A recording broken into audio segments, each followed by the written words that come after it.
Hello everyone! In today's video, we are talking about probably the most famous of all the 27 men who signed the Mecklenburg Declaration of Independence, Thomas Polk. He's so famous actually that I'm releasing 3 videos today.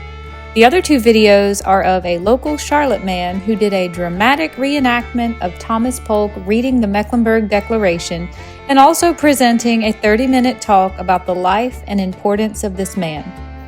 I hope my little biography does Polk justice. We are starting out in uptown Charlotte, North Carolina, where I'm going to show various historical markers related to the Revolutionary War and Thomas Polk's life here, and also where he is buried in the Old Settlers Cemetery uptown. Thomas Polk was born around the year 1732 in Cumberland County, Pennsylvania, to his parents William and Margaret Taylor Polk. His parents were of Scotch-Irish descent, as so many early pioneer settlers were. He was the great-grandson of a man named Robert Bruce, an immigrant from Northern Ireland who had come to Maryland in the late 1600s. In 1753, Thomas Polk and 2 of his brothers relocated to Anson County, North Carolina, and a couple of years later, he got married to a woman named Susanna Spratt. The Spratt family was one of the first European settling families to make their way through wilderness to settle down in what would one day become known as Charlotte Town. Along with Abraham Alexander, Polk bought 360 acres of land from Britain's Lord Augustus Selwyn. Years later, his land would become the downtown heart of Charlottetown. Thomas and Susanna Polk had 8 children together and raised several more. Thomas Polk, through a combination of personal qualities and a relatively superior education, quickly achieved a position of leadership in his new community. He became a justice of the peace for the county, a commissioner, and was the first treasurer in town.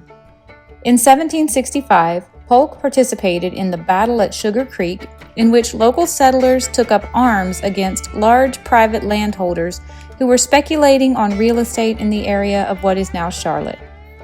During the conflict, a speculator named Henry McCullough, who was attempting to have a large tract of his land surveyed and subdivided, attempted to have Polk evicted from his home.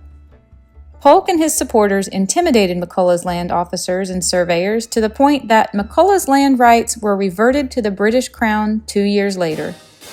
However, the settlers were not ultimately successful in their uprising, and many of them, including Polk himself, were coerced or bribed into cooperation with the large landowners. Polk ultimately took a position as a commissioner for the newly formed town of Charlotte and served McCullough as his land agent in the newly created county of Mecklenburg. The town of Charlotte had recently been founded at the crossroads of small trails with a Catawba native trading path, and we have historical markers all over town today to remember this path. The intersection of the paths is today the busy intersection of Trade and Tryon Streets, and we used to have a small public park here known as the Thomas Polk Park that included beautiful greenery and an amazing water fountain. Thomas Polk served in the North Carolina House of Commons from 1766 until 1771. During those years, he was appointed a captain of militia by Governor William Tryon as part of the governor's strategy to recruit prominent Presbyterians onto his side against the Regulators, many of whom had backgrounds in Presbyterian congregations. The Regulators were residents of the backcountry who believed that the royal government officials were charging them excessive fees, falsifying records, and engaging in other mistreatment. And their name came from their desire to regulate their own affairs. Essentially, the Regulators were this country's first patriots. Polk's position as an assemblyman allowed him to take advantage of financial rewards after the Regulators were defeated, and he acted as a surveyor in 1772 to distinguish borders, particularly between North and South Carolina.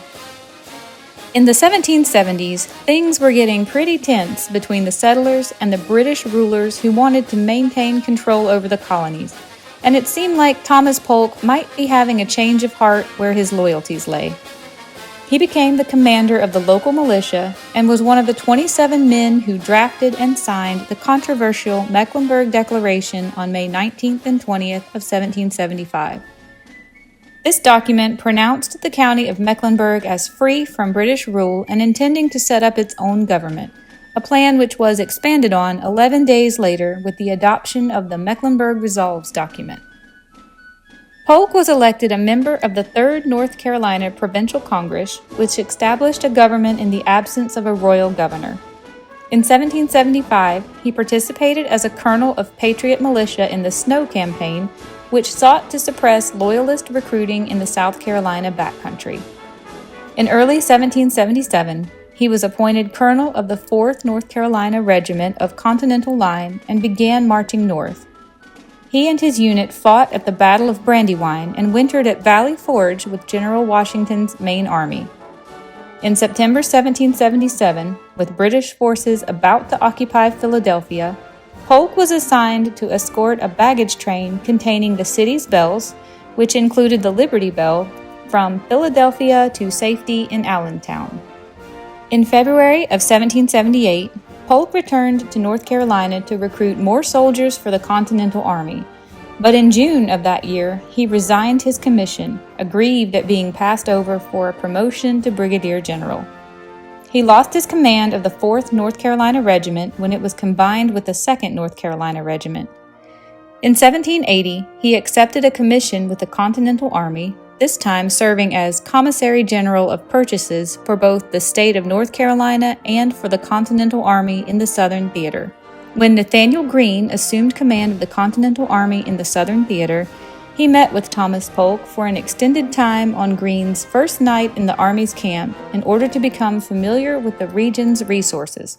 Polk also acted as commissary for the Salisbury District, one of North Carolina's militia recruiting divisions, often using his personal assets and credit to buy supplies for the Patriot cause. When controversy arose over the propriety of his practices in obtaining supplies and credit, he again resigned, but he continued to work with General Greene, who appointed him a brigadier general in early 1781. The North Carolina General Assembly refused to approve this commission and appointed him a colonel commandant instead. After the war, Polk was elected to the North Carolina Council of State in 1783 and 1784, which assisted the governors in performing their executive duties. In 1786, the General Assembly elected him as a delegate to the 3rd Continental Congress, by that time known as the Congress of the Confederation, but Polk did not attend any of the sessions. In 1791, President George Washington stayed overnight at the home of Thomas and Susanna Polk during Washington's tour of the Southern states. Polk died at his home in Charlotte on January 25th of 1784 and was buried in what is now known as the Old Settlers Cemetery. His tombstone is very hard to read, but it says, "Here lies interred the earthly remains of General Thomas Polk and his wife Susanna Polk, who lived many years together, justly beloved and respected for their many virtues, and died universally regretted by all who had the pleasure of their acquaintance. Their son William Polk, as a token of his filial regard, has caused this stone to be erected in their memory."